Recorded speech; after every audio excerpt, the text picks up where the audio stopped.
lagu Jangan Lelah. Okay. Jangan lelah bekerja di ladangnya Tuhan, Roh Kudus yang beri kekuatan, yang mengajar dan menopang. Tiada lelah bekerja bersamamu Tuhan, yang selalu mencukupkan akan segalanya. Ratakan tanah bergelombang, timbullah tanah yang berlubang, menjadi siap dibangun di atas dasar iman. Katakan tanah bergelombang, timbullah tanah yang berlubang, menjadi siap dibangun di atas dasar iman. Menjadi siap dibangun di atas dasar iman.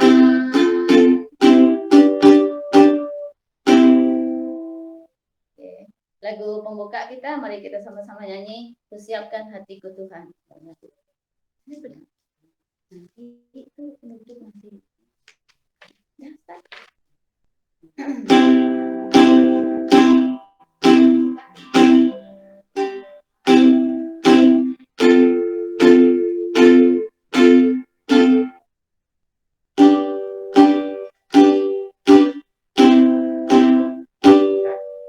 Kusiapkan hatiku Tuhan untuk dengar firman-Mu saat ini.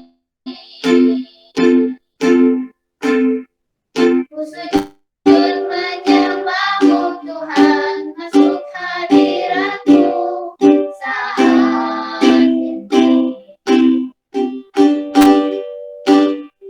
Curahkan urapan-Mu Tuhan bagi jemaat-Mu saat ini. Kusiapkan hatiku Tuhan untuk dengar firman-Mu. Firman-Mu Tuhan tiada berubah.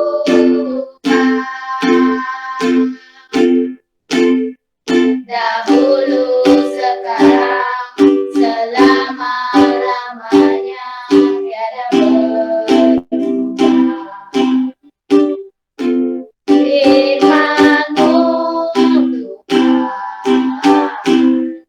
penolong hidupku. Kusiapkan hatiku Tuhan untuk dengar firman-Mu. Kusiapkan hatiku Tuhan untuk dengar firman-Mu.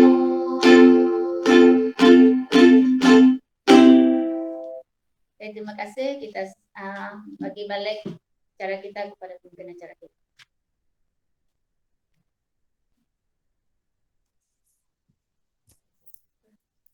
Terima kasih kepada pemimpin lagu kita sebentar tadi. Sekarang kita minta Kakak Minda untuk memimpin kita dalam doa pembuka kita. Kakak Minda sudah adakah?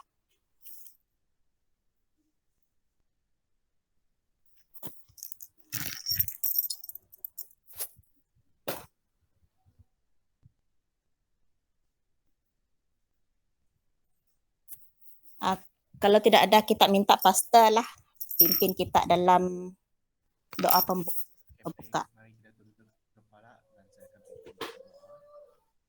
Tuhan Bapa yang bertata di kerajaan surga, Bapa terima kasih pada pagi ini Engkau sekali lagi mengumpulkan kami semua di sini, sama-sama belajar, sama-sama menyanyi, sama-sama memuji Tuhan. Bapa Bapa pada pagi ini sama minta Engkau terus bersama dengan kami semua di sini agar apa yang kami belajar, apa yang kami menyanyi akan terus meninggikan nama Engkau, dan satu lagi paling penting dan dapat lagi kami percaya dengan memuji, dengan mempelajari dari kata-kata Engkau, kami dapat lagi sekali lagi mendekati kepada Engkau. Sekali lagi Bapa, saya menyerahkan kebaktian pada pagi ini. Yang pertama, kedua ini semua di tangan Engkau.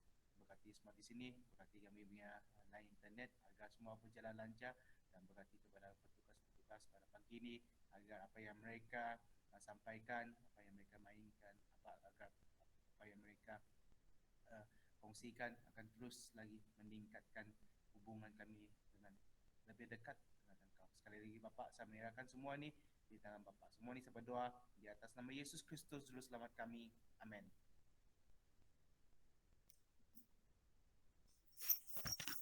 Amin. Terima kasih Pastor. Sekarang kita beri masa ini untuk adik Lemia untuk menyampaikan berita misi. Kita persilakan.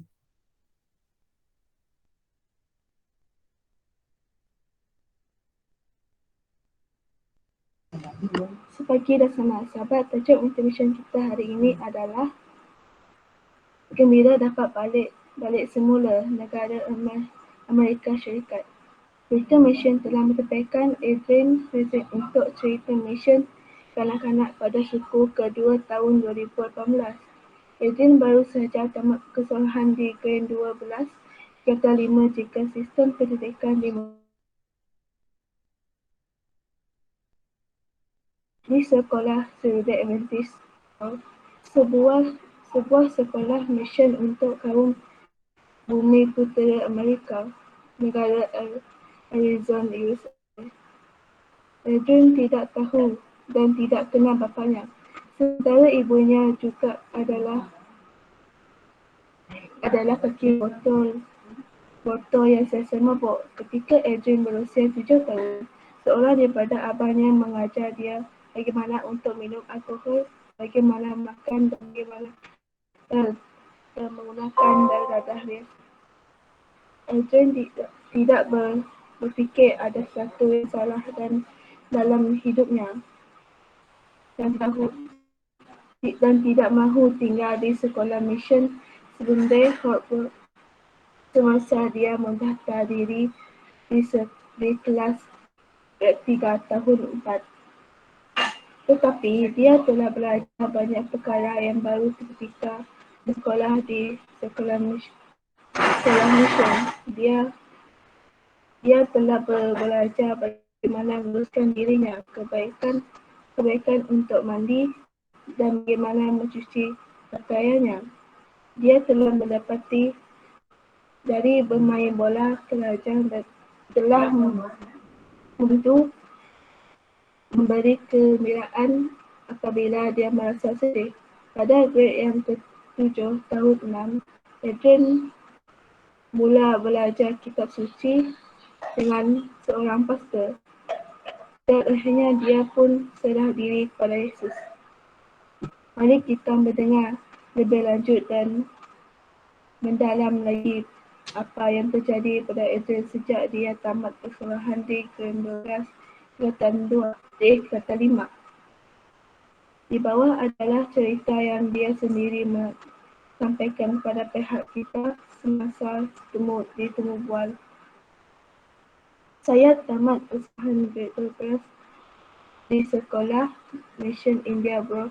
Pada tahun 2018, saya sudah menyerah diri pada Yesus. Kehidupan persekolahan di Sarawak Mission telah membantu saya mengatasi masalah makan dan penggunaan dadah dan meminum alkohol, dan akhirnya saya dapat menemui tujuan hidup yang sebenarnya dalam hidup saya. Mengikuti teladan dan langkah seseorang daripada bapa-bapa saudara saya.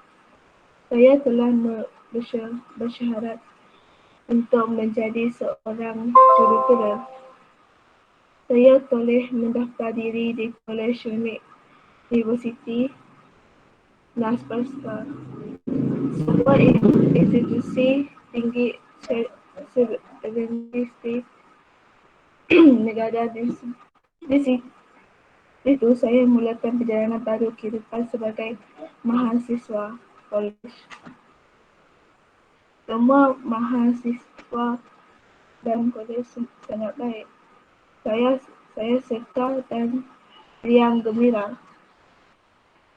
Saya mesra dan riang gembira. Setiap orang yang tidak saya kenali sebelum ini memberi salam apabila bertemu di mana saja. Saya cepat membuat dan mendapat kawan dengan rakan sekelas. Saya menjadi ahli sebuah ahli kelab sukan intramurat. Saya telah dijemput ke kelas pelajaran kitab suci oleh mahasiswa teologi dan saya sangat suka dan tertarik dengan program-program rohani yang pihak kolej anjurkan, termasuk program buka hari Sabat pada petang hari Jumaat yang disebut Afterglow. Segala sesuatu berjalan dengan lancar dan sangat hebat bagi saya, sehingga tiba-tiba saya mendapati bahawa semua kos pendidikan saya yang akan datang selama 4 tahun lagi memakan belanja yang sangat besar. Saya tidak ada lain. Apabila saya menerima bebas mahal, saya juga bayar yang pertama untuk semester yang pertama. Saya tidak sangka dengan angka yang telah dicatat pada kertas pen saya sangat terperanjat.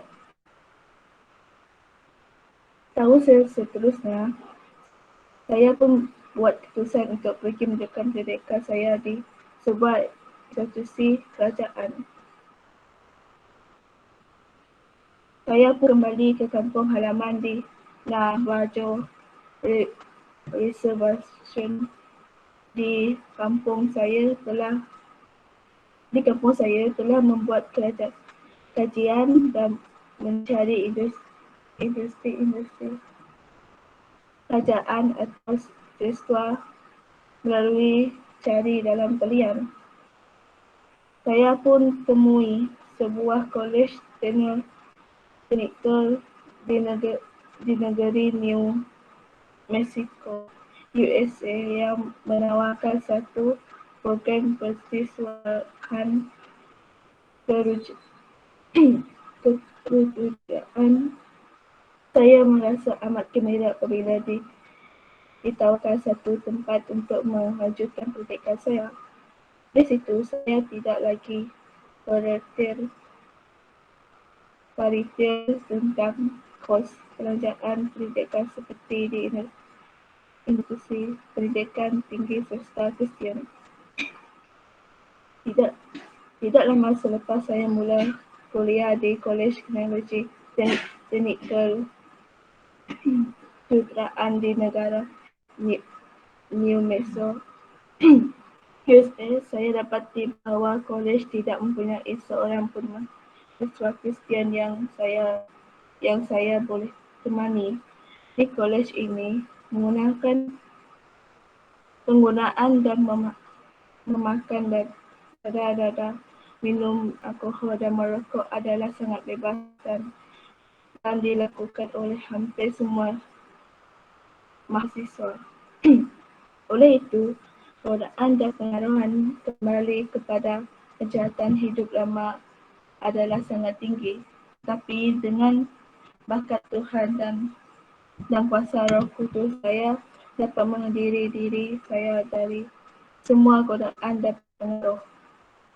Tetapi saya merasa sangat kesunyian dan keseorangan diri.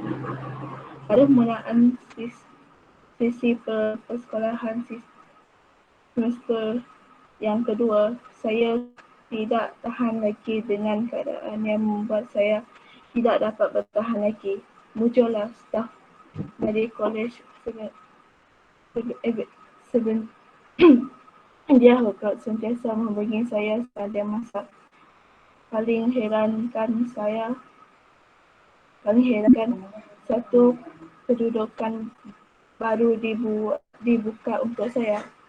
Pihak kolej Adventist India mengingatkan saya kembali dan menawarkan saya kerjaan sebagai bukan pasukan petugas dan memberi saya peluang melanjutkan pendidikan melalui program transisi kolej pendidikan. Perbezaan antara susunan di kolej teknikal pekerjaan di negeri New Mexico dan kolej Adventist India Hokot adalah jauh berbeza. Di kolej Adventist India Hokot, kehidupan adalah aman, mesra dan realistis. Di Hokot suasana adalah lebih daripada keadaan rumah tangga dan rumah kediaman di kampung. Setiap mahasiswa dan setiap staf adalah kawan dan rakan yang baik dan mesra. Saya merasa amat gembira dapat kembali semula ke kolej Adventist Hokot. Saya mahu kembali ke kolej Universiti Adventist untuk menamatkan pendidikan tinggi saya dan sedang berdoa kepada Tuhan Yesus untuk memberi saya jalan untuk kembali tanpa melalui hutang kos pendidikan. Saya tahu Tuhan ada rancang dan jalan untuk saya dalam hidup saya. Mohon doa untuk saya ke mana saja Tuhan memimpin saya tahun-tahun akan datang. Terima kasih kata semangat anda sekalian pada semahan sahabat ke-13 tahun lalu yang memetik titik permulaan rancangan untuk sebuah game yang baru dan pusat kesihatan yang disebut New Life Standard di Seventh-day Adventist India School. Semahan sahabat ke-13 suku ke tahun 2001 ini pula ialah untuk menyiapkan rancangan kuasa kedua di pusat ini, di mana sekolah akan berusaha menangani kadar obesiti yang tinggi, kencing manis, depresi dan kes bunuh diri di kalangan remaja dan kanak-kanak oleh Bumi Putera India Amerika. Terima kasih.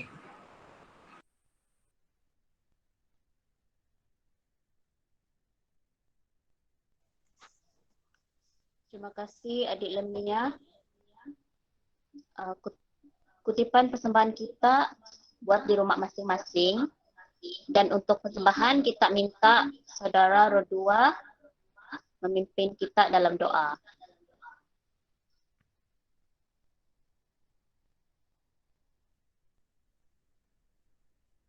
Selamat hari sahabat semua. Apa kabar semua? Harap semuanya baik adanya lah dan sehat-sehat anaknya lah. Okey, jadi saya akan pimpin kita di dalam doa untuk persembahan dan perpuluhan lah. Okey, jadi mari kita berdoa. Saya pimpin dalam doa.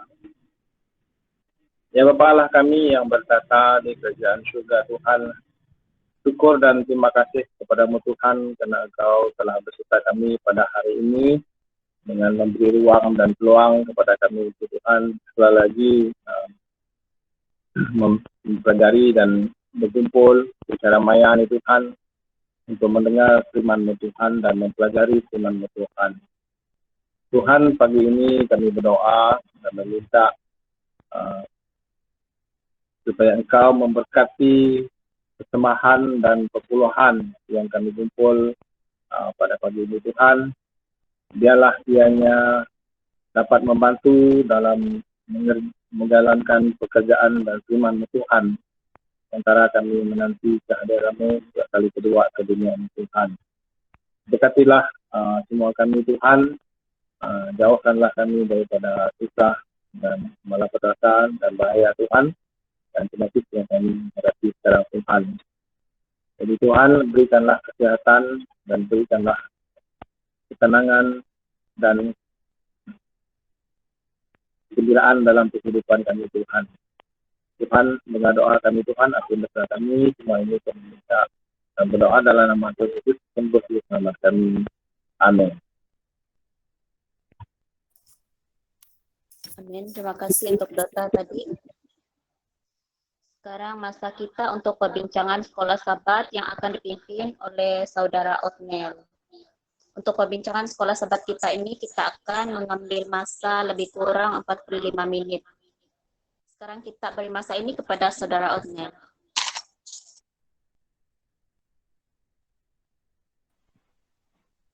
Baik, boleh dengar semua ya? Okey, baik. Jadi terlebih dahulu selamat pagi dan selamat hari Sabat semua. Ya, kita sungguh bersyukur pada pagi ini dapat berkumpul bersama-sama untuk mempelajari satu kuarter yang baru, iaitu kalau yang dah dapat ke kuarter yang ini, iaitu beristirahat dalam Kristus. Okey.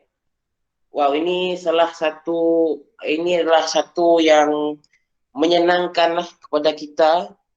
Okey, apabila terutamanya kita berada di masa yang sangat gentir ini, masa pandemik, semua kerisauan, kepanikan, semua ada di sekeliling kita. Jadi macam mana kita nak istirahat dan percaya kepada kekuasaan Tuhan tu. Okey, iaitu kita mestilah beristirahat dalam Yesus, dalam Kristus. Okey. Sebelum itu mari saya pimpin dalam doa. Saya pimpin kita dalam doa. Bapa kami di dalam surga, terima kasih Tuhan dapat mengumpulkan kami pada pertalian online ini Tuhan. Kami sungguh berharap kamu bersama kami Tuhan, dapat membuka hati dan pikiran kami Tuhan agar menerima firman-Mu dan juga dapat mendapat istirahat dalam Kristus bersama-Mu Tuhan. Oh Tuhan, kami minta ini dalam nama Yesus Kristus yang menjadi juru selamat kami semua. Amin. Baik. Jadi pada kuarter yang ketiga ini, seperti saya kata tadi, kita mempelajari istirahat, iaitu rest, rest in Christ, dalam bahasa Inggrisnya. Kalau di dalam bahasa Indonesianya ialah istirahat dalam Kristus. Dan pelajaran yang pertama yang kita pelajari pada hari ini, pada minggu ini, iaitu hidup dalam masyarakat 24/7. Maksudnya 24 jam lah. 24 jam itu adalah satu hari, satu hari ada 7 hari, satu minggu ada 7 hari. So macam mana kita nak hidup sentiasa dalam masyarakat, living in society. Dan ayat hafalan kita pada hari ini diambil dalam buku Mazmur, Mazmur 84 ayat 3. Yang kata di sini, jiwaku hancur kerana merindukan pelantaran-pelantaran Tuhan. Hatiku dan dagingku bersorak-sorai kepada Tuhan yang hidup. Mazmur 84 ayat 3. Jadi, apakah yang ingin Tuhan sampaikan di sini? Yaitu kita ini, yang pertama sekali kita mesti tahu Tuhan kita yang kita puji-pujian ini adalah Tuhan yang hidup. Itu yang pertama. Dan kedua, jika kita ini rindu ataupun kita sayang akan Tuhan, kita mestilah berpuji-puji. Okey, kita mestilah memelihara kemuliaan Tuhan itu, okey, kerana Tuhan itu adalah Tuhan yang hidup. Okey. Dan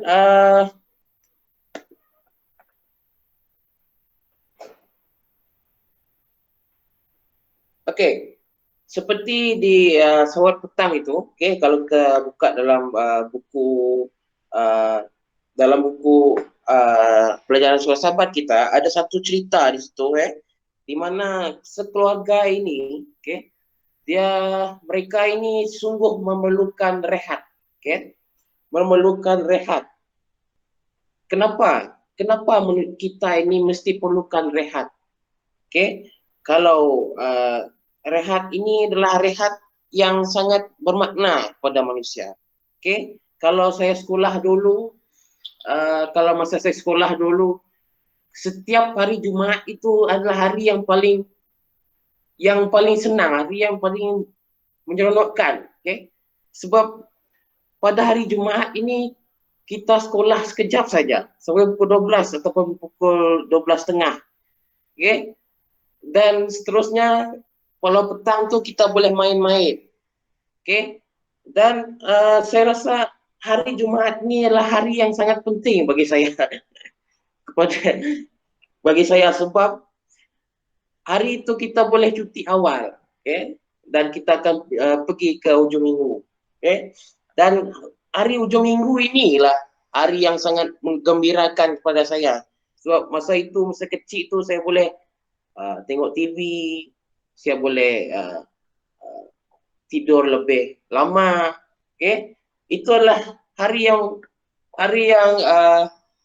menyeronokkan lah. Okey, tapi pada Tuhan sendiri, okey, apa yang hari yang sangat penting bagi Tuhan ataupun kita pada umat Kristian SDA, hari rehat adalah hari yang sering kita sambut, iaitu hari Sabat. Okey, di mana hari itu kita akan meninggalkan segala pekerjaan kita dan kita akan memuji nama Tuhan Kristus, okey, pada hari Sabat itu.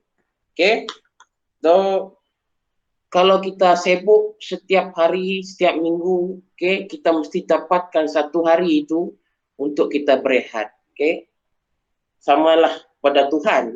Kalau kita next slide, Pastor. Okey, kita tengok pada hari Minggu itu, letih dan lesu. Okey, kenapa kita perlukan rehat? Okey, sebab semua orang perlukan rehat. Okey, ini bukan manusia saja. Okey, termasuklah Tuhan. Okey, Tuhan ini apabila dia sudah bekerja, apabila creation of the world, okey, Tuhan pada hari yang ke-6 dia bekerja, semua kerja.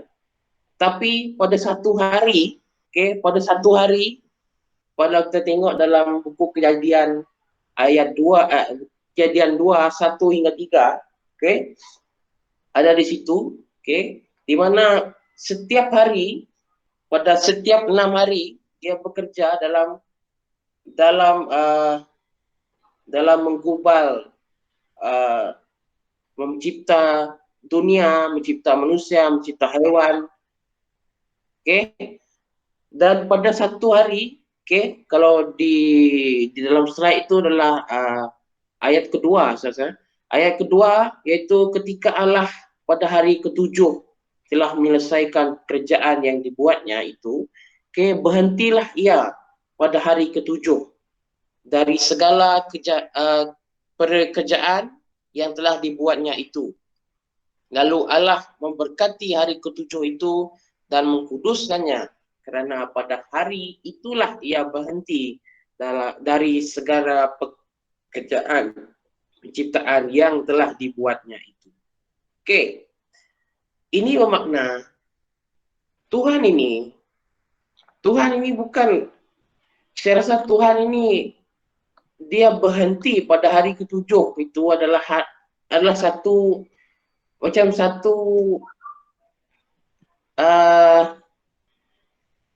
adalah satu makna yang lain. Sebab saya rasa Tuhan ini adalah Tuhan yang maha besar. Okay? Saya rasa dia tidak letih dan lesu seperti itu. So dia adalah everlasting God. Tapi kalaulah Tuhan tidak berhenti pada hari ke-7, dia akan berterusan bekerja. Ini akan memberi satu akibat yang sangat buruk kepada penciptaannya. Okay? Jadi bagi saya Tuhan ini dia berhenti pada hari ke-7 itu, mungkin dia ingin mengajar, okay? Dia ingin mengajar kepada semua pencipta dia, okay? Di mana ada hari kita boleh berhenti, okay? Ada hari kita boleh berehat, dan dia ciptakan satu hari yang khusus nih untuk berehat dan berhenti dari satu pekerjaan. Okay? Sama seperti kita manusia. Okay? Kita semua perlukan rehat. Okay? Dan ini kerana Tuhan berehat pada hari ke-7, ini kan pula kita manusia ini, orang yang berdosa, janganlah kita berterusan membuat pekerjaan tanpa rehat. Okay, kita mesti ikut teladan Tuhan. Okay? Tuhan dan Allah itu Allah yang maha besar sudah berehat, ini kan pula manusia. Okay? So di sini ada beberapa ayat yang berkaitan dengan rehat. Ada Markus 6 ayat 31, Ulangan 5:14. Tapi yang penting, tapi yang saya ingin petik di sini adalah, saya rasa ayat ini sangat popular berkaitan dengan rehat, okay? Iaitu di Matius 11 ayat 28, okay? Kalau yang ada tu boleh buka, okay? Dan saya boleh baca di sini, di mana ayat 28 saya baca, "Kemarilah kepadaku semua yang letih dan lesu dan berbeban berat, aku akan memberi kelegaan kepadamu." Okey. Jadi, kalau kita perlukan, kalau kita ni letih ataupun kita lesu, kita perlukan rehat. Okey. Di mana rehat itu adalah penting. Okey. Untuk apa? Untuk fizikal kita, untuk tenaga kita, untuk secara mental kita, otak kita, dan juga bukan saja secara itu, dan juga secara rohani kita, okay? Iman kita, okay? So itu saja pada hari Minggu. Ada pertambahan?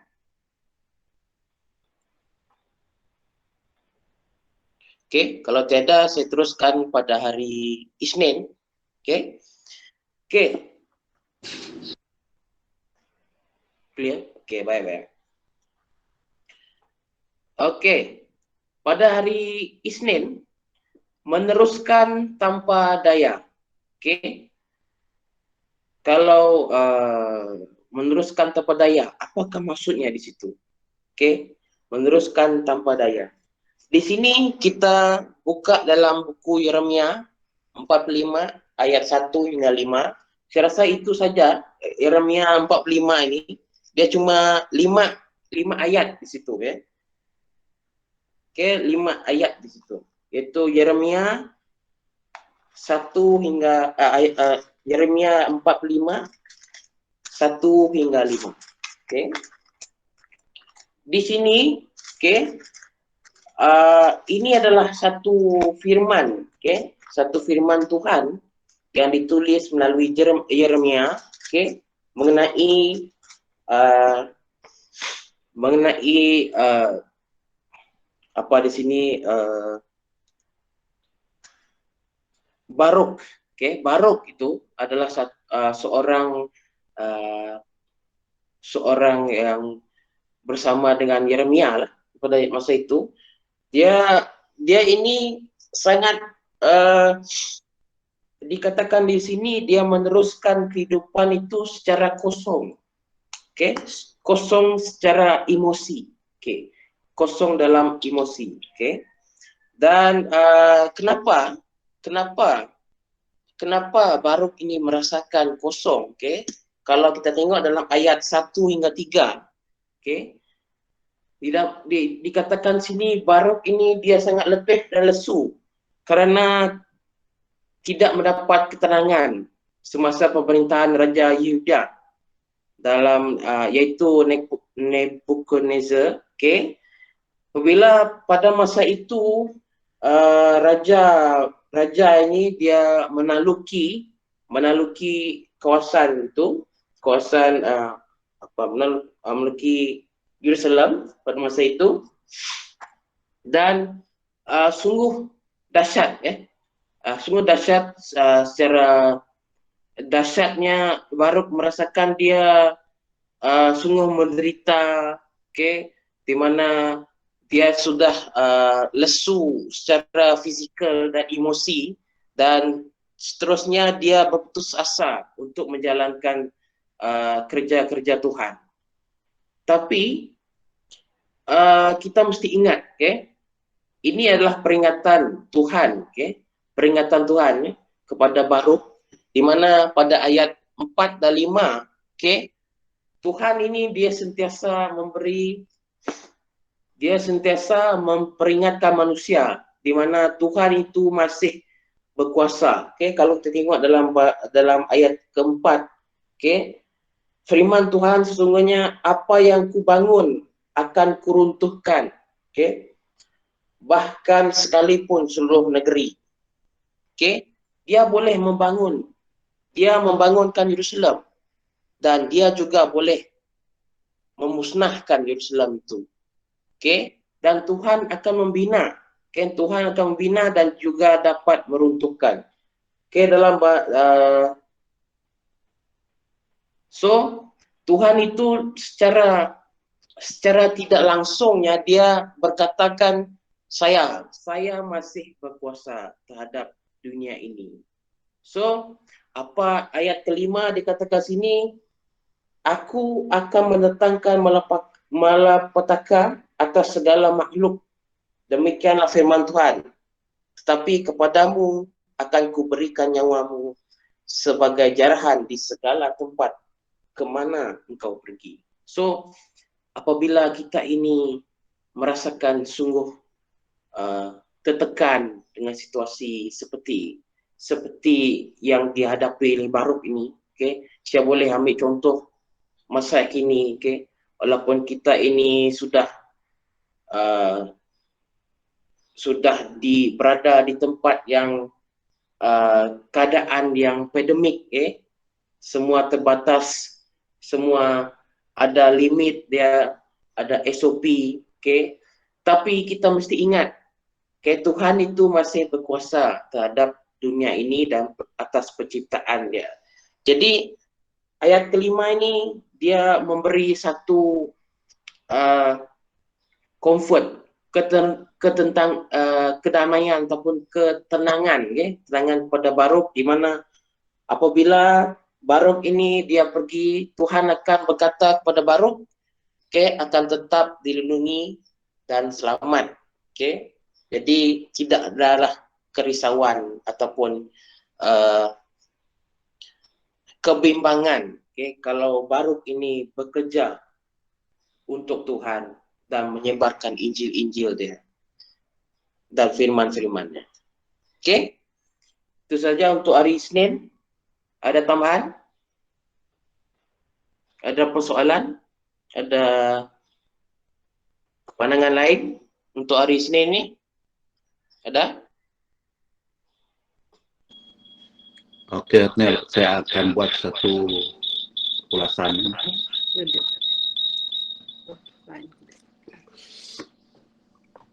Dapat dengar suara? Oke, dengar. Oke.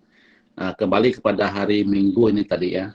Kalau kita lihat tentang rehat ini, saya cuma ingin mau tambah saja, di mana Tuhan telah menciptakan segala sesuatu di dunia, dan Dia telah berehat pada hari ke-7. Dan di sini mengatakan hari tersebut akan menjadi satu masa untuk berhenti dan dengan sengaja menikmati kehidupan ini. Satu hari untuk melakukan dan untuk tidak melakukan apa-apa. Satu hari yang khusus untuk merayakan pemberian rumput, udara, hidup, liar, air, manusia, dan yang terutama dari semua itu, pencipta kepada setiap pemberian yang baik. So, kalau kita lihat istirahat rehat yang diberi Tuhan, yang saudara Osner katakan tadi, Tuhan itu tidak perlu rehat, sebab Dia memang is the Almighty. Dan Dia sebenarnya buat rehat itu bukan oleh kerana Dia letih, tetapi Dia membuat rehat ini untuk memberi satu cycle ataupun kelastrian penciptaannya. Sebab kalau kita lihat satu contoh, kalau orang akan mengerjakan tanah itu, dia tidak akan berterusan untuk mengerjakan tanah itu. Dia akan merehatkan tanah itu pada masa tertentu untuk memberikan tanah itu subur lagi. Begitu juga dengan rumput-rumput di padang, di mana rumput itu harus mempunyai waktu untuk bertumbuh. So, Dia memberi satu cycle untuk merehatkan rumput itu supaya bertumbuh.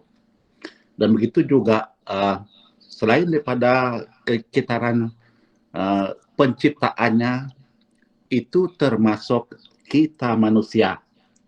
Dan kalau kita lihat di sana juga, seperti mana yang telah dibacakan tadi, di dalam Matius telah dibaca, ada satu lagi ayat di bawah mengatakan, Tuhan yang menciptakan kita tahu bahwa kita memerlukan istirahat fisikal. Ya, Dia telah mencipta kitaran dalam waktu, malam, dan Sabat bagi memberikan kita peluang untuk beristirahat secara fizikal. Ingat, kita manusia bukan Tuhan. Kita boleh jadi letih, kita boleh jadi lelah. Dan itu memberikan kitaran. Begitu juga kalau tidak ada kitaran itu kita tidak tahu mana satu hari Isnin, mana satu hari Minggu, mana satu hari Selasa. Dan begitu juga kita tidak tahu mana satu hari Sabat. Dan di sini mengatakan, mengakui Yesus sebagai Tuhan dalam hidup kita juga termasuklah memandang serius tanggung jawab kita untuk meluangkan waktu untuk berehat. So, selain daripada itu, rehat yang diberi Tuhan adalah untuk kita meluangkan waktu kita berehat bersama Tuhan kita. Namun, perintah Sabat bukan sekadar satu cadangan. Ia adalah satu perintah. Dan hari rehat itu dan hari Sabat itu adalah bukan cadangan, tetapi perintah daripada Tuhan. Dan kalau itu perintah daripada Tuhan, maksudnya kita harus mengikuti perintah-perintah itu. Kalau kita sebagai pengikut Kristus. Okay. Dan selain daripada itu, kalau kita lihat pada hari Mande tentang cerita Baruk ini tadi, di mana Yesus merobohkan ataupun mencabutkan semua grab itu maksudnya orang-orang Israel dulu lah.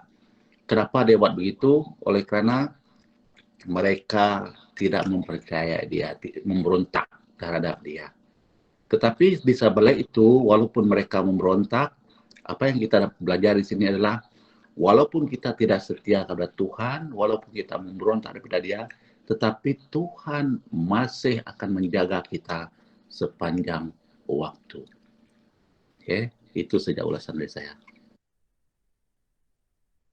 Oke, terima kasih Uncle Willy.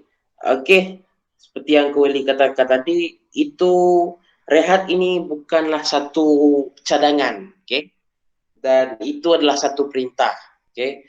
Kalau saya pun terfikir juga pada zaman dahulu, ada pada zaman Israel dahulu. Hukum-hukum Taurat ini banyak terbagi untuk bagi bagian ya, termasuklah hukum untuk tanah, hukum untuk ilmiah, hukum sikap, itu termasuk dalam tanah ini. Dia perlukan rehat juga. Kalau kita untuk manusia juga, hari Sabat ini juga bukanlah salah satu cadangan dan juga satu perintah. Perintahnya adalah di hukum 10 itu, dan hukum 10 1 hingga 4 adalah mengenai hari Sabat. Jagalah hari Sabat. Perintah. Ikut hanya Tuhan satu saja yang memberi kita rehat. Ada tambahan lain? Kalau tak ada, kita teruskan hari Selasa. Hari Selasa. Hello. Oke. Hello. Silakan, brother.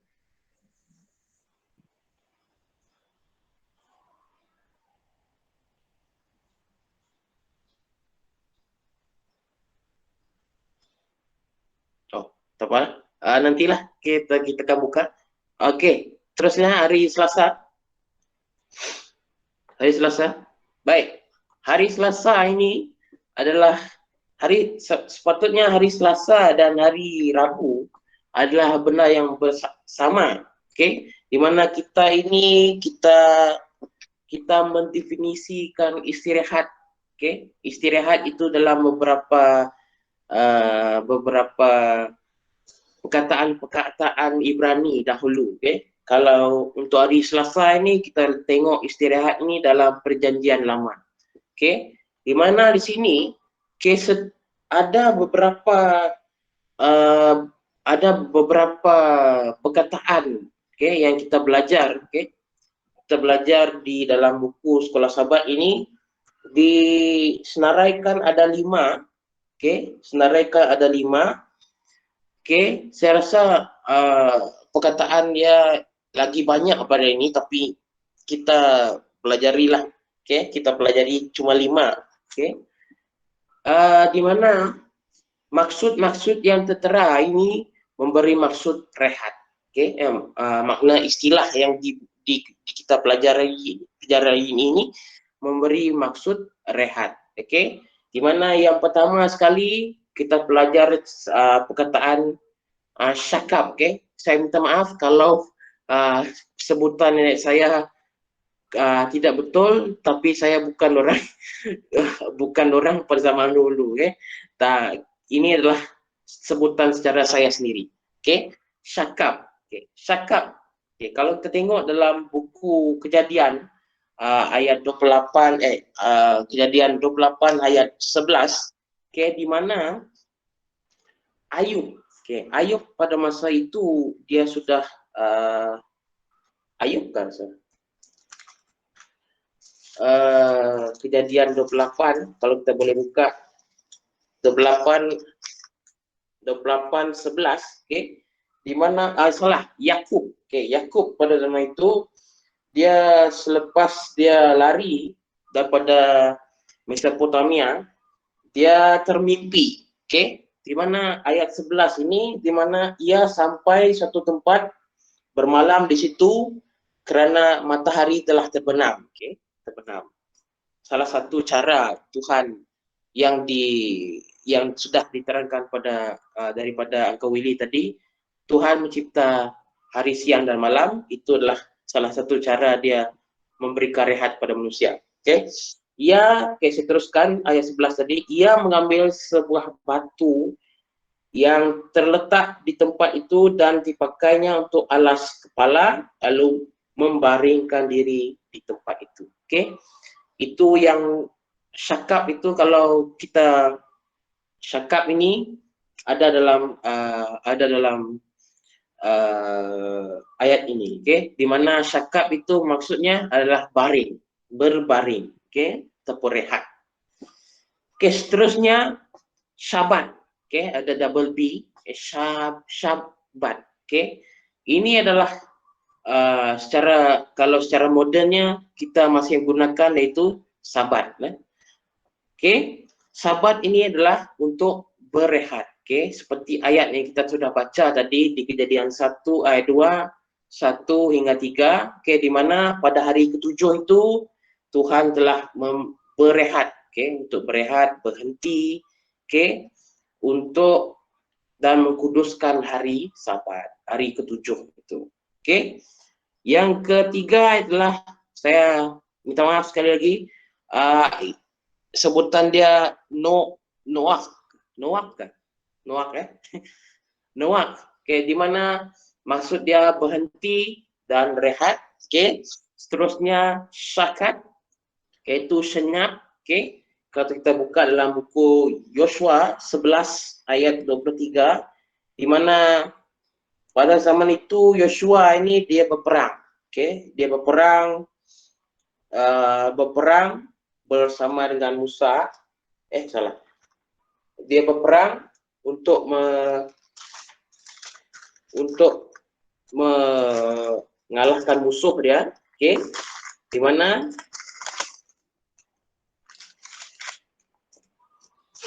berperang untuk menaklukki sebuah negeri yang bergunung, okay, bersama dengan orang Israel, okay, bersama-sama dengan orang Israel.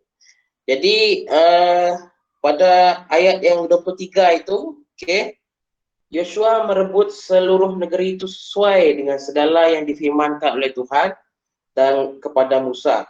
Dan Yosua pun memberikan negeri itu kepada orang Israel jadi milik pusaka mereka menurut pembagian suku mereka. Lalu amanlah negeri itu berhenti berperang. Okay, itu senyaplah dia berhenti. Okay, dan membawa ayat ketiga, ayat yang seterusnya itu raga. Ayat kelima lah, raga yaitu tentram. Okay, damai. Okay, tenang. Di mana ayat istilah ini, okay, memberi satu raga, okay, memberi raga kita ketenangan, okay, damai dan tentram. Baik, itu adalah istirahat dalam Perjanjian Lama, okay. Untuk hari Rabu, okay, kita tengok dalam istirahat dalam Perjanjian Baru, okay, hari Rabu. Okay, di mana hari Rabu ada juga, kalau kita buka dalam Perjanjian Baru juga ada mengatakan hari ketujuh untuk berehat ini. Okay, di mana beberapa ayat perkataan ini boleh yang memberi maksud berehat lah. Okay, seperti perkataan pertama yaitu anapau, okay. Anapau yaitu berehat dan menyegarkan, okay, ataupun menyegarkan. Okay, kalau kita buka dalam Matius 26 ayat 45, okay, macam mana penggunaan anapau ni, walaupun kita ni walaupun Bible kita sudah di translate dalam beberapa perkataan, okay, tapi saya rasa ayat anapau ini sangat signifikan dengan ayat Matius 26 ayat 45 lah. Okay. Ya, di mana Matius 26 ayat 45, di mana sesudah itu ia datang kepada murid-muridnya dan berkata kepada mereka, tidurlah sekarang dan istirahatlah. Lihat saatnya sudah tiba bahwa anak manusia diserahkan kepada orang yang berdosa. Okay, ini adalah di mana situasi Tuhan Yesus ini sebelum Yesus ini ditangkap oleh orang Rom lah, orang-orang Rom lah. Okay, di mana sebelum Yesus ditangkap, dia menyuruh anak muridnya untuk berehat. tidur, istirahat, di mana ini adalah keperluan, keperluan untuk anak muridnya untuk berehat setelah bersekian setiap hari mereka menjalankan firman mengajar orang sekeliling mereka untuk mengenai firman Tuhan. Seterusnya adalah macam mana nak sebut ni? Sanzo, iaitu kehidupan yang senyap ataupun beristirahat. Kita boleh buka dalam Lukas 23 ayat 56. Lukas 23 ayat 56. 56. Di mana dan setelah pulang mereka menyediakan rempah-rempah dan minyak mur, dan pada hari Sabat mereka beristirahat menurut hukum Taurat. Ini setelah kematian Tuhan, di mana anak murid Tuhan ini apabila hari Sabat, mereka akan beristirahat mengikut perintah Tuhan, mengikut perintah Tuhan. Dan seterusnya adalah kata pau, yaitu berhenti. Berhenti. Kita boleh bandingkan ayat ini di dalam buku Ibrani 4 ayat 4 dan juga ayat 9. Di mana ayat 4, sebab tentang hari ketujuh telah dikatakan di dalam satu nas, Allah berhenti pada hari ketujuh dari segala pekerjaannya. Dan pada ayat 9, jadi masih tersedia satu hari perhentian hari ketujuh bagi umat Allah. So, kenapa kita ini melihat intipatinya kita mempelajari istirahat ini, kita bandingkan pada perjanjian lama dan perjanjian baru. Bagi saya ada beberapa agama lain yang sering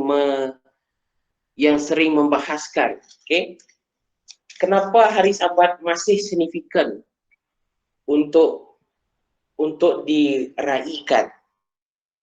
Bagi saya inilah yang menjawab persoalan mereka. Sebab istirahat ini ataupun hari ketujuh ini masih dinyatakan ataupun masih ditekankan, sama ada di perjanjian lama dan perjanjian baru.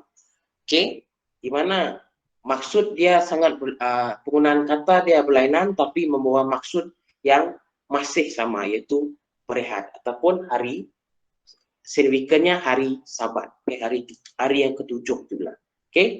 Dan mungkin kita tidak mempelajari perjanjian lama, tapi mempelajari hari perjanjian baru, tapi masih juga perintah Tuhan itu perintah hari Sabat itu masih bersambungan, masih bersambungan, sama ada kamu baca untuk perjanjian lama ataupun perjanjian yang baru.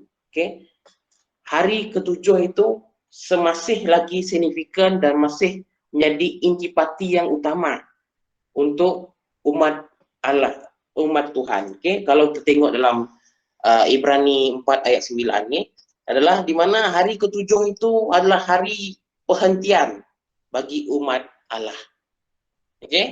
So, tidak ada alasan lagi lah kenapa kita ini masih menyambut hari Sabat. Sebab itu adalah intipati ataupun itu adalah apa yang Tuhan ingin sampaikan kepada umat mereka, umat manusia, di mana kita ini masih perlukan ataupun masih menyimpan hari Sabat itu. Okey. Dan di sini kalau kita baca dalam Markus 6 ayat 30 hingga 31, 30 hingga 32 di sini ya. Tapi saya ingin highlightkan di sini adalah Markus 31. Markus 31 di mana di sini saya bacakan, lalu ia berkata kepada mereka, "Okey, marilah ke tempat yang sunyi supaya kita sendirian dan beristirahatlah seketika. Sebab memang begitu banyaknya orang datang dan pergi sehingga makan pun mereka tidak sempat." Jadi ini menceritakan situasi Yesus, okey?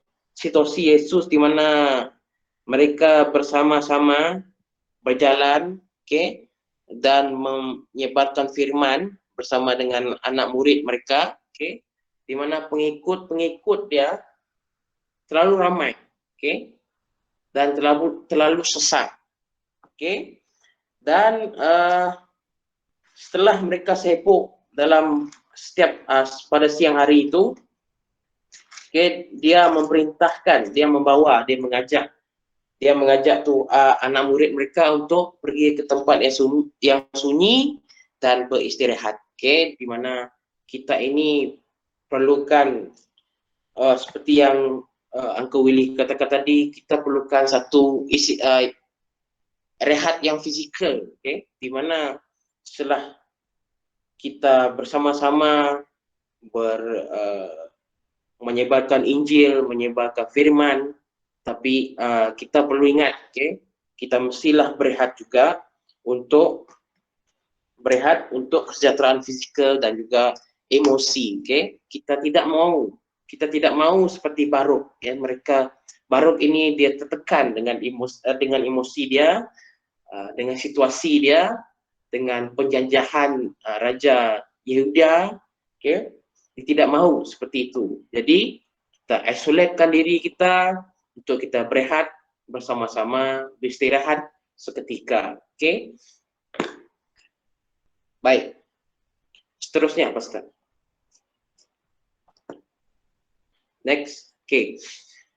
Jadi erti yang penting ya, di mana kita kalau saya boleh rangkumkan ya, untuk perjanjian lama dan perjanjian baru ini, kita mestilah perlukan rehat, okey. Kita perlukan rehat, rest, okey, rest in Christ, okey. Dan kedua, kita perlukan kedamaian, okey. Kedamaian ini bukan saja kedamaian dari saja fizikal, tapi secara rohani, okey, mentality kita mesti damai, okey, peace, okey, dan juga fizikal juga. Kita perlukan rehat yang fizikal, okey, rehat mental, okey, rehat yang untuk menambahkan kesejahteraan, okey, secara dalam iman kita, okey. Dan juga seperti Tuhan, kita perlukan perhubungan itu bersama-sama dengan Tuhan, okey. Kita mesti perbaiki, okey. Dan melalui hari Sabat inilah kita boleh membaiki perhubungan itu, sebab kita mengikut perintah Tuhan, okey, mengikut perintah Tuhan untuk memuji namanya dan menguduskan dan memuji nama dia pada hari yang sangat mulia ini. Dan juga keluarga kita, okey, di mana kita ingat lagi, okey, di mana Yesus ini membawa semua muridnya untuk beristirahat bersama-sama, okey, dan itu juga dapat mengeratkan lagi hubungan mereka antara satu sama lain, okey. Dalam hal ini juga kita boleh rehat ini, boleh kita luangkan masa kita dengan keluarga ataupun jiran-jiran kita berdekatan, okey. Ada pertambahan untuk istirahat dalam perjanjian lama dan baru ini? Ada komen?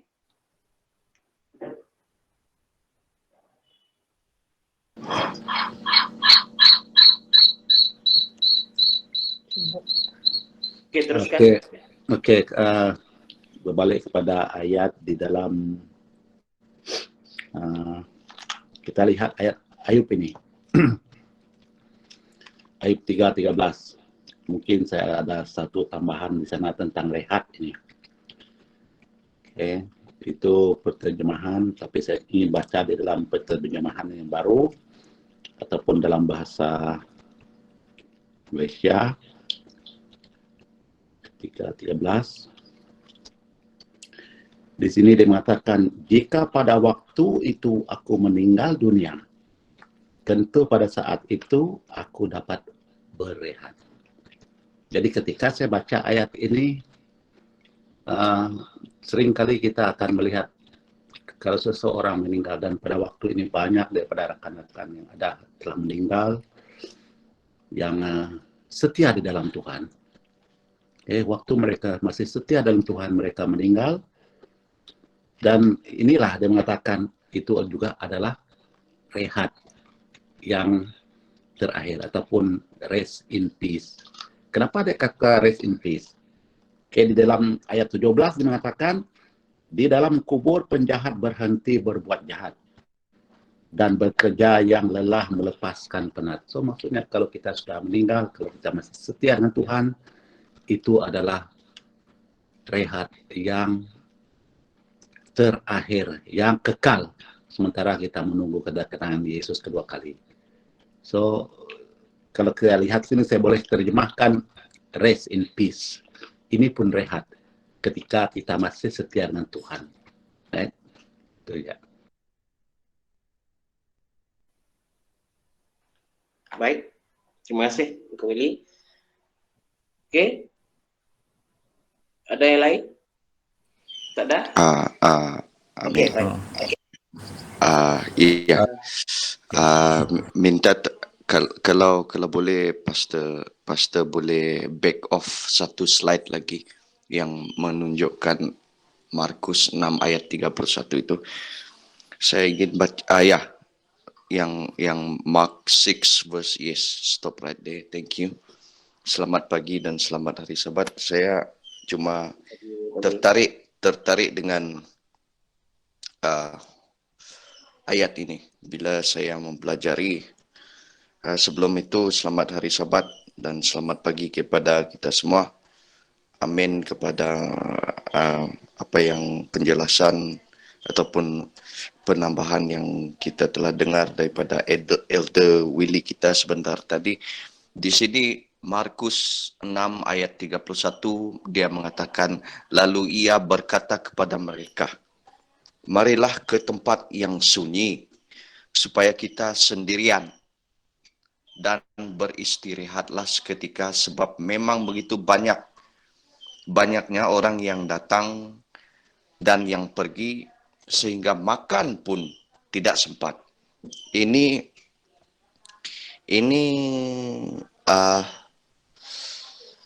makan pun tidak sempat. Ini betul-betul sibuk waktu itu. Dan tidak kurangnya dengan kita, tidak kurangnya dengan kita sekarang, walau apapun pekerjaan kita, saya percaya setiap kita di sini mempunyai pekerjaan yang berbeza-beza, tahap kesibukan yang berbeza-beza. Memang saya percaya semua kita pernah mengalami sampai makan pun tidak sempat. Inilah apa yang saya perolehi daripada pelajaran ini mengenai istirahat di dalam Kristus itu. Kita dipanggil seperti mana yang telah dijelaskan dari awal sebentar tadi, dipanggil untuk beristirahat ataupun berehat. Dan rehat itu bukanlah sesuatu cadangan, tapi satu perintah. Kita diperintahkan untuk berehat. Ingat, kita diperintahkan untuk berehat. Berbalik kepada ayat Markus 6 ayat 31 ini, dia kata tempat yang sunyi supaya kita bersendirian. Hari Syabat itu adalah tempat yang sunyi. tempat yang sunyi, tempat untuk kita bersendirian one on one dengan Tuhan pencipta kita. Jadi itulah sebabnya hari Sabat itu sangat-sangat bermakna ataupun sangat berguna bagi kita semua. Dan ini memanggil kita semua untuk mengenang kembali, reflect kembali apa yang Tuhan telah lakukan kepada kita di dalam 6 hari-hari yang lalu di dalam kehidupan kita masing-masing. Itu saja penambahan yang saya boleh kongsikan kepada kita semua pada pagi ini. Mungkin ada yang lain boleh bagi pendapat, pandangan. Baik, terima kasih. Oke, silakan Brother Juti. Saya nak tambah sedikit boleh? Okey. Selamat hari Sabat semua. Okey. Daripada pendapat-pendapat tadi kita dapati sebenarnya malahan dalam ayat Alkitab itu sendiri menyatakan pada hari ke-7 berehatlah. Okey. Tuhan berehat ataupun berhenti. So perkataan berhenti itu sudah merujuk sesuatu perbuatan yang disengajakan. Okey, disengajakan. Saya ulang sekali lagi. Perbuatan yang disengajakan. Kenapa dia disengajakan? Okey, dia sangat signifikan dengan pelajaran kita pada hari ini iaitu beristirahat. Okey, beristirahat tadi ada dinyatakan bukan sekadar cadangan, tetapi ia sesuatu yang penting dan dia tidak hanya terbatas kepada hari Sabat itu sendiri, tetapi hari-hari biasa juga. Itu sebabnya dikatakan dalam tajuk kita di situ pun ada di 7/24 kah? Kita perlu rehat. Kenapa? Ya sangat signifikan kepada kesihatan mental fizikal kita. Kalau kita perhatikan sekarang dalam dunia realiti kita, tahap ataupun kadar kemurungan manusia meningkat lebih tinggi berbanding dengan orang yang menghadapi sakit jantung. Kenapa? Okey, persoalannya ialah kenapa? Okey, sudah tentu ia ada kaitannya dengan masa rehat. Okey, dan kualiti rehat. Itu sebabnya tadi saya katakan perkataan berhenti itu sangat signifikan. Okey, berhenti tidak semestinya contohnya berehat untuk tidur. Sejauh mana kita dapat berehat tidur itu dengan berkualiti? Adakah masa kita berehat itu pikiran kita masih memikirkan hal-hal di luar ataupun hal-hal yang membebankan kita? Adakah itu boleh dikategorikan sebagai istirahat ataupun berehat? Okey, tetapi pelajaran kita dan Tuhan mengajar kita melalui hari Sabat bagaimana cara istirahat yang terbaik. Okey, pada hari Sabat. Okey, tinggalkan semua bebanan dunia dan sebagainya, tidak memikirkan perkara hal-hal dunia. Itu yang diajarkan di dalam Alkitab. Istirahat itu baru dikatakan istirahat. Okey, istirahat yang berkualiti, yang ditekankan menurut Alkitab. Tetapi istirahat kita bagaimana? Okey, dalam masa 7 hari, dalam 24 jam itu bagaimana istirahat kita? Okey, kita tanya diri kita. And then kesannya berlakulah kemurungan, berlakulah imunisasi fizikal kita rendah dan sebagainya. Sedangkan kita ditekankan tentang kesihatan. Okay? Tuhan sangat menitik beratkan tentang kesihatan. Itu sebabnya salah satu perkara yang dia tekankan ialah pasal istirahat. Okay? Istirahat yang cukup. Untuk menguatkan lagi apa yang saya katakan, ya seperti yang dijelaskan oleh saudara Roger tadi, pada ketika itu apabila Yohanes, Rasul Yohanes dibunuh oleh raja pada ketika itu dan dalam keadaan diketahui oleh Yesus dan murid-muridnya, So mereka perlukan rehat untuk mententeramkan diri mereka. Selain daripada melayan ramai orang, ya. Memang ramai yang hendak dilayan pada ketika itu, tetapi di mana keperluan pada ketika itu? Adakah dengan tidak mendapat rehat yang cukup, mereka boleh boleh memberi fokus, okay?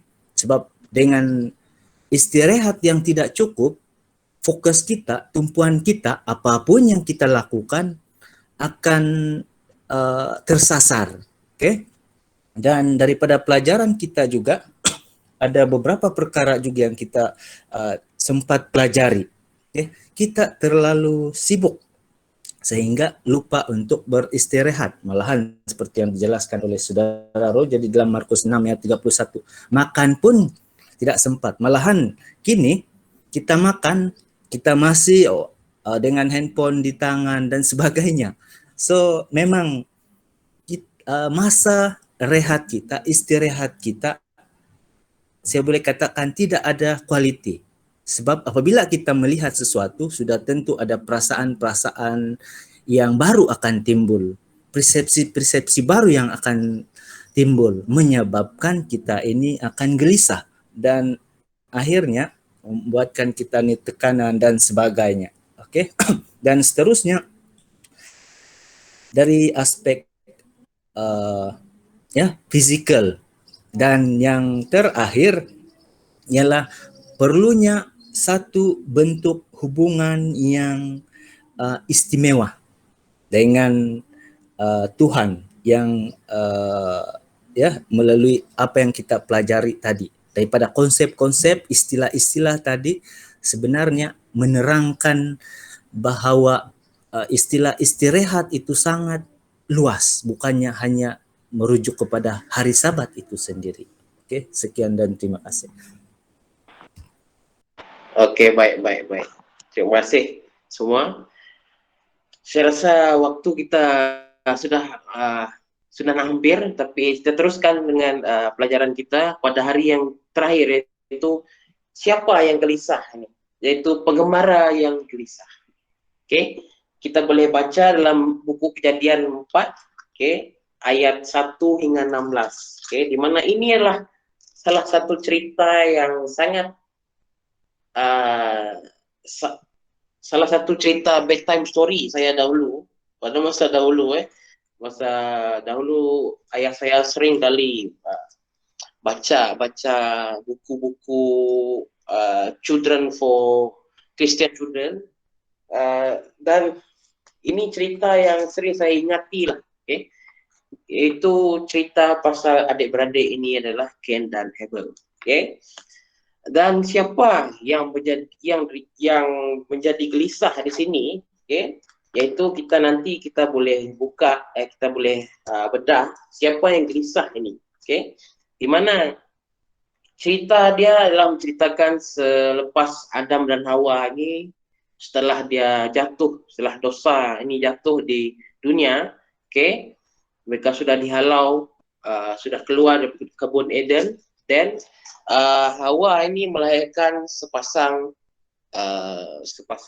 anak, okay? Yaitu Cain dan Abel. Okay? Cain adalah abang, Abel dan adik dia. Okay? Di mana Cain ini dia bekerja sebagai petani, okay? Dan Abel ini adalah gembala kambing dan domba. Okay?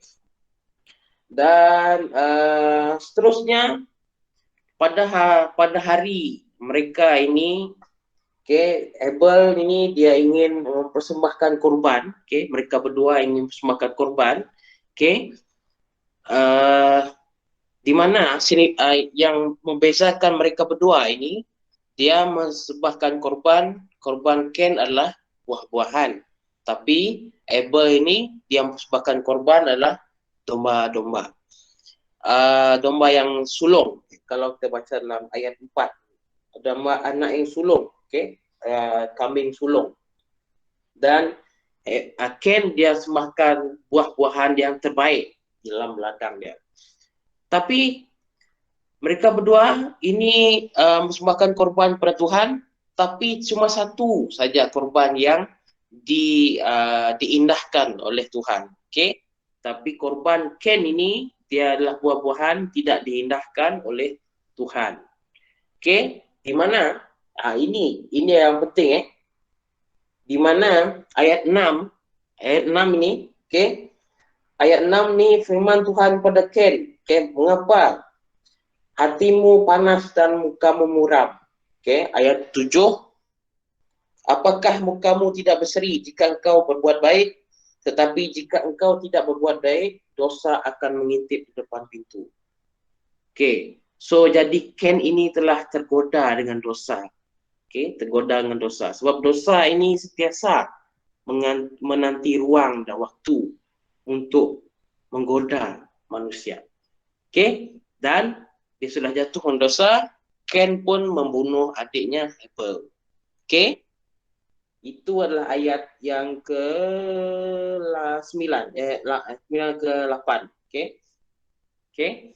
Dan ayat ke-9 ni, ayat ke-9 Tuhan menanyakan Kain di mana adiknya Abel, tetapi jawapannya sangat, bagi saya jawapan tu adalah sangat sinis.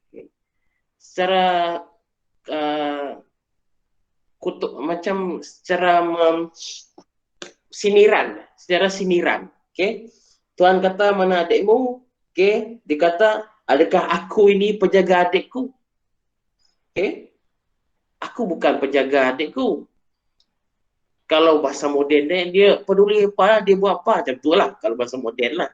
Okey, pada masa itu adakah aku ni adik aku, penjaga adikku? Okey.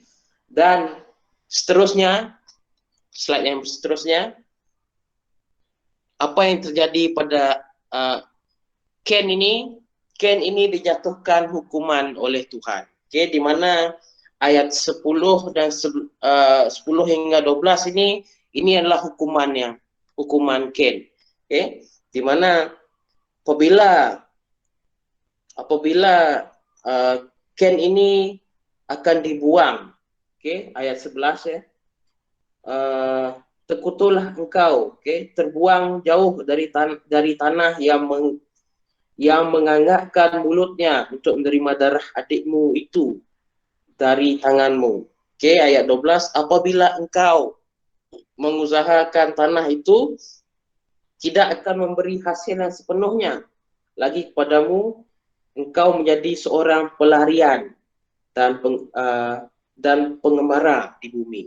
Okey, di mana Kain ini dihukum oleh Tuhan lah, di mana apabila dia kan seorang petani, okey.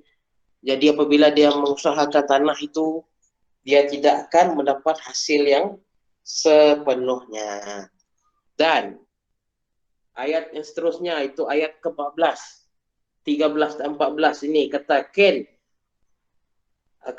kepada Tuhan, hukuman itu lebih besar dari engkau, dari apa yang ku tanggung. Okey, 14. Kalau di bagian sini, seorang pelarian dan pengembara di bumi. Okey, ini adalah masalah dia. Okey, apabila orang tahu di mana hukuman Tuhan ini dijatuhkan pada Kain, Kain akan menjadi gelisah. Apabila orang akan berjumpa dia, mereka akan berniat jahat untuk jika mereka melihat Kain, sebab dia adalah pembunuh. Okey, tapi apa yang Tuhan katakan di situ ayat ke-15, okey, sekali-kali tidak. Okey, barang siapa yang membunuh Kain akan dibalaskan kepadanya 7 kali lipat. Okey, di mana dosa ini sentiasa berterusan. Okey, di mana apabila Kain ini sudah khawatir dengan dirinya, apabila kalau orang melihat dia, tentu orang akan membunuhnya. Tapi Tuhan mengatakan, kalau ada orang pembunuhnya, dosa mereka akan bertambah 7 kali lipat. Bagi saya ini adalah secara peliknya saya rasa ini comfort, tapi secara ayat yang tenang, tapi ayat ini agak membantu comfort kepada manusia ke zaman kini lah. Okay? Di mana kalau kita baca dalam ayat terusnya, okay? Jadi kemudian Tuhan menaruhkan tanda kepada Cain supaya dia jangan dibunuh oleh barang siapa yang bertemu dengan dia. So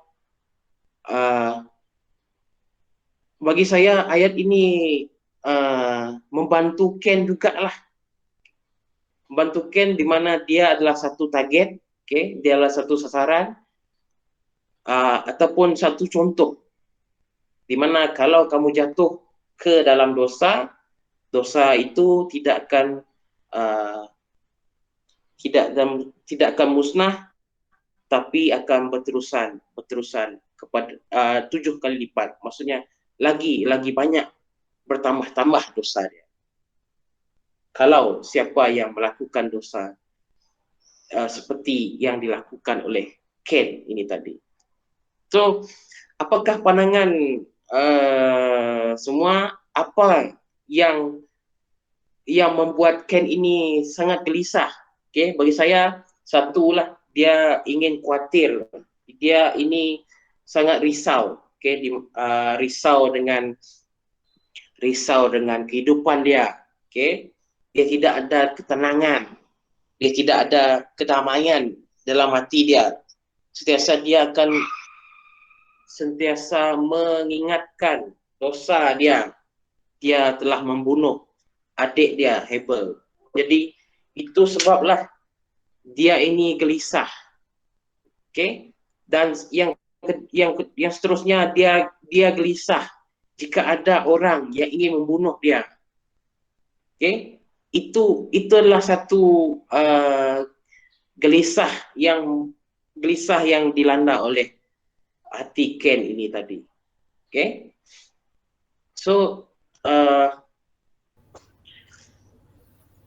kita ini perlulah tenang. Okay? Kita perlulah kalau yang dibacakan di sini adalah kita mestilah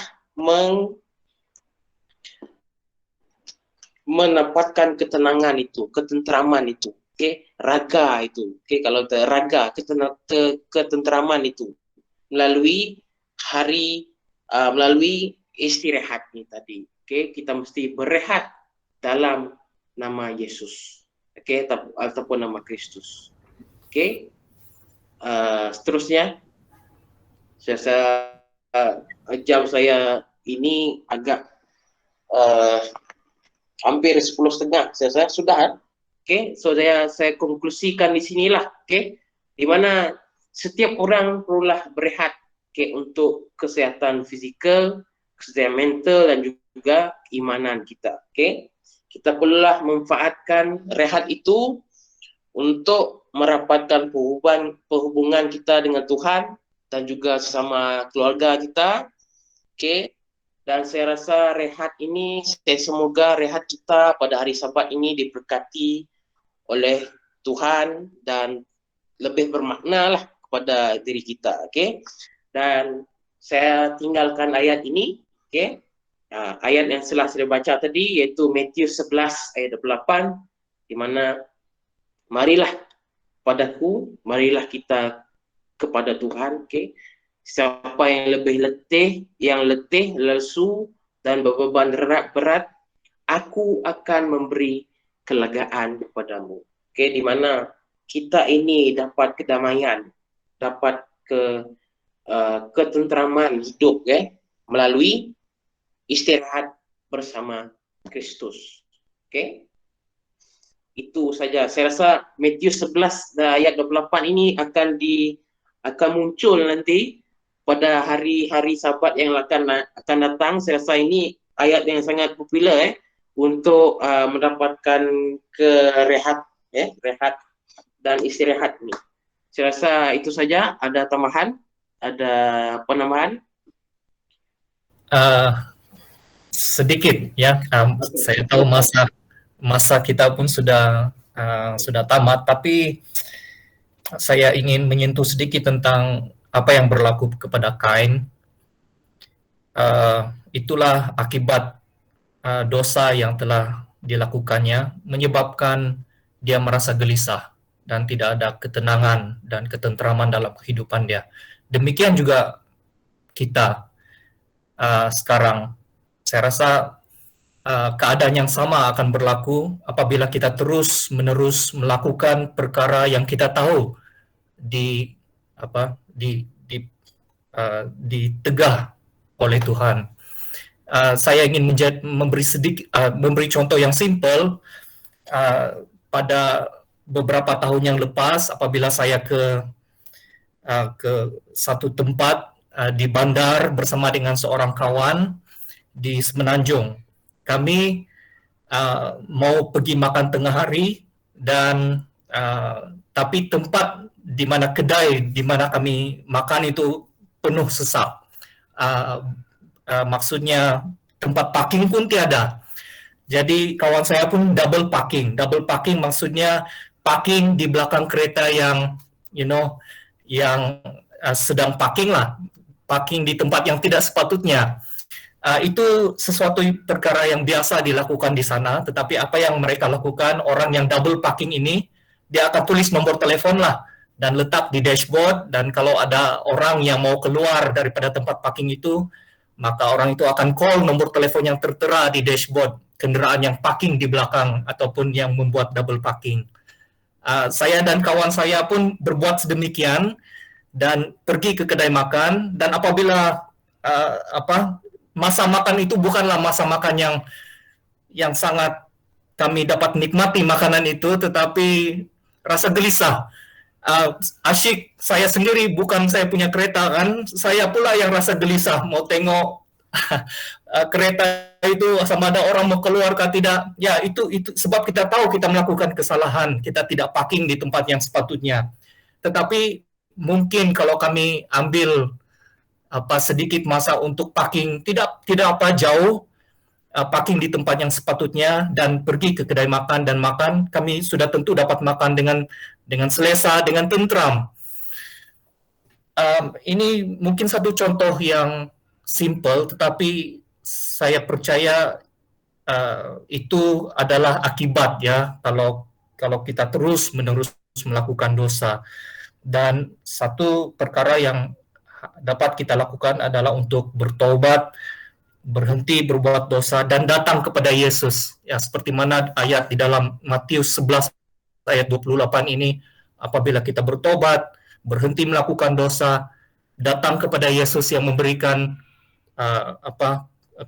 pengampunan, dia akan memberikan kita kelegaan dan ketentraman dalam kehidupan. Baik, terima kasih Cikgu Sebastian. Nah, itulah salah satu contoh juga kita double park, kita pun gelisah, okay? Seperti yang dihadapi oleh Ken ini, dia sudah gelisah, okay? Sebab dia melakukan dosa, dia dijatuhkan hukuman, okay? Dan dia mulai gelisah, okay? Tapi jangan risau, kita datang kepada Yesus, okay? Seperti dalam Matius 11 ayat 28 ini, datang pada Yesus, datang pada Kristus, datang pada Tuhan. Dan jika kita letih, kita lesu, kita ada beban yang berat, Tuhan akan memberi kita ketenangan, kelegaan. Okay? So, itu saja saya boleh rangkumkan di sini. Okay? Saya rasa tiada lagi pandangan. Okay? Kalau ada pandangan, kita boleh teruskan untuk sahabat yang lain. Oke, itu saja daripada saya. Semoga semua dapat ketenangan dan rehat yang cukup pada hari Sabat ini dan lebih bermakna dengan berehatlah dalam Kristus.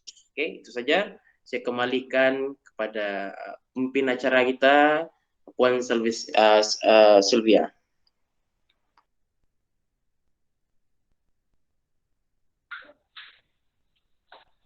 Terima kasih Saudara Otniel.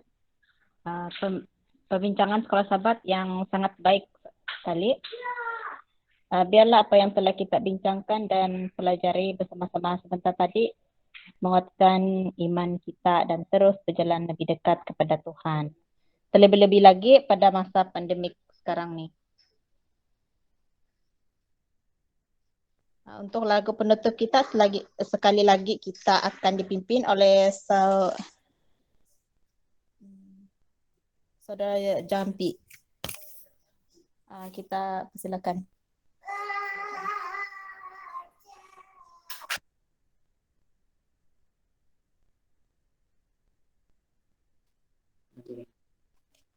Oke, terima kasih sekali lagi. Terima kasih atas pelajaran sekolah sahabat yang cukup baik untuk kita pelajari hari ini. Jadi untuk kita menutup pelajaran sekolah sahabat kita, mari kita sama-sama nyanyi. Aku nyanyi bila aku teringat.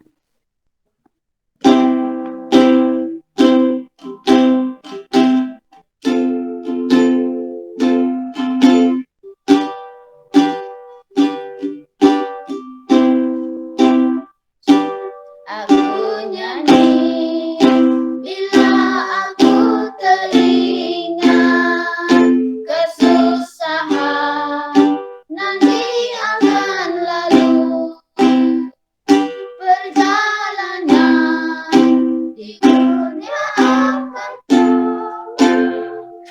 dunia keji bukanlah rumahku.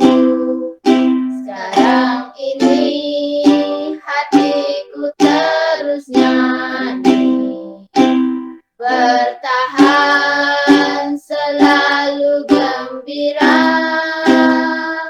hingga waktu kulihat kota suci, hingga aku sampai surga. Harta dunia akan kurang nilainya, kita pinjam sementara saja. Harta ini dan segala usaha hanya tahan selama di dunia. Sekarang ini hatiku terus nyanyi, bertahan selalu gembira hingga waktu kulihat kota suci, hingga aku sampai surga. Janji Tuhan untuk umatnya setia akan terima mahkota tersedia. Walau hidup di dunia amat siksa, akan lenyap di dunia yang bakal. Arang ini hatiku terus nyanyi, bertahan selalu gembira hingga waktu kulihat kota suci, hingga aku sampai surga.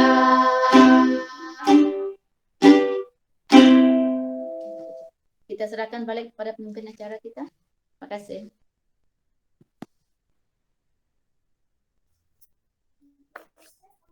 Terima kasih. Sekarang kita akan dipimpin oleh Saudara Othniel untuk doa penutup kita. Dan untuk doa permintaan kita minta supaya Tuhan terus menjaga kita semua dan selamat dalam perlindungannya. Begitu juga pembangunan rohani kita dan bersedia untuk kedatangan Yesus yang kedua kali. Dan untuk pembangunan gereja kita di Serikes, Sibu dan Bintango. Kita doakan juga kesehatan dan keselamatan barisan hadapan yang bertugas masa pandemik ni, begitu juga kawangan mission dan pekerjaan pastor di seluruh Sarawak. Begitu juga untuk kawan-kawan, saudara atau jiran yang kehilangan pekerjaan masa pandemik ini, dan juga kepada anggota yang sudah lama tidak bersama-sama kita dalam kebaktian. Masa ini kita persilakan Saudara Othniel untuk memimpin kita dalam doa. Persilakan. Baik. Terima kasih Saudara Puan Sylvia. Oke, mari kita sama tutup mata, saya pimpin dalam doa. Oh Bapa kami dan kerajaan surga, kami sungguh bersyukur kepadamu Tuhan dapat mengumpulkan kami di pada hari yang Sabat ini Tuhan, hari rehatmu Tuhan, hari khasmu Tuhan, untuk memuji namamu Tuhan, untuk bersama-sama mendengar firman-Mu Tuhan. Mana sekolah Sabat tadi kami ingin hidup dalam masyarakat dan hidup bersama Kristus Tuhan, istirahat bersama Kristus.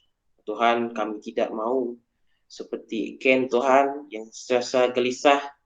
Kami ingin kamu Tuhan untuk mengurniakan kasih karunia yang menenangkan jiwa kami Tuhan, mendamaikan hati kami, dan juga memberikan rehat yang cukup Tuhan kepada fizikal dan juga mental kami Tuhan. Oh Tuhan, kali ini kami ingin berdoa padamu Tuhan dapat memberkati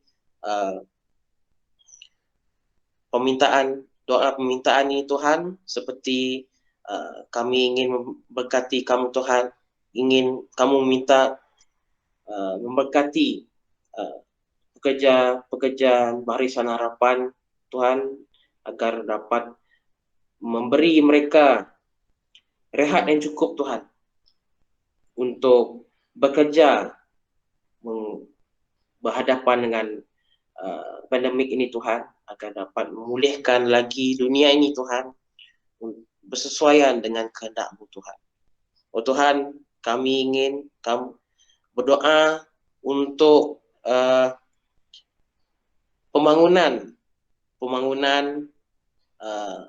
gereja kami Tuhan di Bintangur, di Sarike dan juga di Sibu Tuhan, yang semakin rancak ini Tuhan, agar kami dapat memberkati pembangunan terutamanya di gereja Sarike.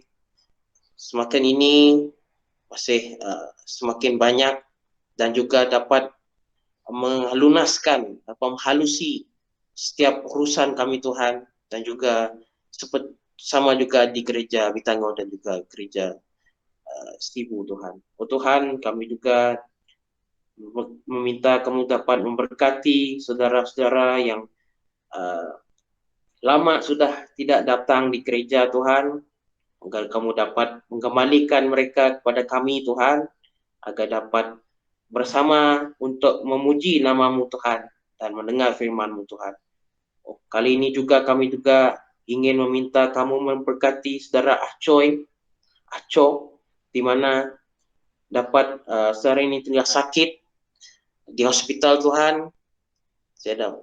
Saya mendoa kepada Tuhan dapat mengirimkan malaikat bersamanya dan dapat memberi kesehatan, dapat menambahkan kesehatan saudara Aco ini Tuhan, agar dapat sehat untuk bersama kami lagi untuk memuji nama-Mu Tuhan. Oh Tuhan, kami juga ingin berdoa atas keuangan kami Tuhan, dan juga pekerjaan pastor di dalam negara ini Tuhan, dan juga di seluruh bumi ini Tuhan, dan juga negeri ini di daerah Sibu dan daerah Sarike dan juga Tanggor Tuhan, dapat menghalusi segala masalah Tuhan, dapat bersama-sama untuk memuliakan, dapat membesarkan nama-Mu Tuhan,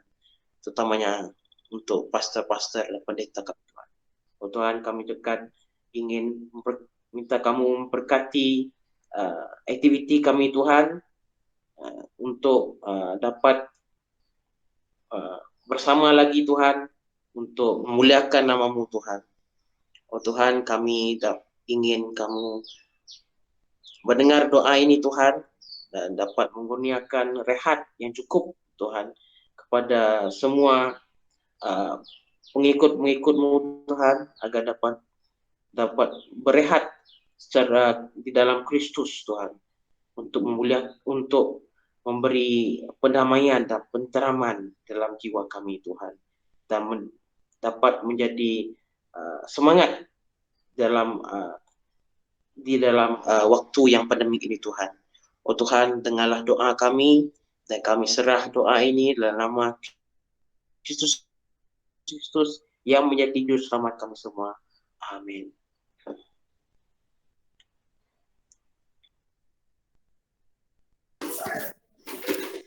Amin. Terima kasih atas doa tadi.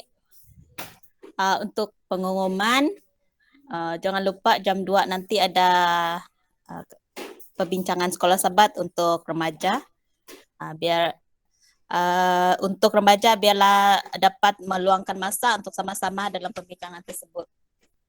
Sekarang kita sediakan hati dan fikiran kita untuk kebaktian yang kedua kita selepas ini. Terima kasih.